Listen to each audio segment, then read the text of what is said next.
હમણાં થોડા મહિના પહેલા ઇંગ્લેન્ડમાં ઓક્સફર્ડ યુનિવર્સિટીમાં એક રિસર્ચ થઈ. ઓસ્ટિયોપોરોસિસ નામનો રોગ છે, ડોક્ટર્સને બધાને ખબર હોય, જેમાં આપણા હાડકા નબળા પડી જાય, બ્રિટલ થઈ જાય અને પછી તૂટે વહેલા. બરાબર છે ને ડોક્ટરો? હવે ઓક્સફર્ડ યુનિવર્સિટીમાં રિસર્ચ થઈ કે આપણે એના માટે દવા તો કરીએ છીએ, ફિઝિયોથેરાપી પણ કરીએ છીએ, પણ આ ઓસ્ટિયોપોરોસિસ થાય જ નહીં, કોઈના હાડકા નબળા પડે જ નહીં.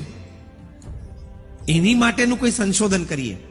એટલે મૂળભૂતમાંથી આ વસ્તુને કાઢી નાખવા માટે બહુ સંશોધન, 8 વર્ષના સંશોધન પછી ઇંગ્લેન્ડમાં ઓક્સફર્ડ યુનિવર્સિટી, આ પણ તમે એની વેબસાઇટ ઉપર વાંચી શકો છો, એમાં 8 વર્ષના સંશોધન પછી એ લોકો તારણ ઉપર આવ્યા કે ભારતીય રીત પ્રમાણે જ્યારે મંદિરે જઈએ ત્યારે જે ભગવાનને સાષ્ટાંગ દંડવત પ્રણામ કરીએ છીએ એવા 5 દંડવત પ્રણામ કોઈ કરે જીવનભર તો ક્યારેય એને ઓસ્ટિયોપોરોસિસ નામનો રોગ થાય જ નહીં.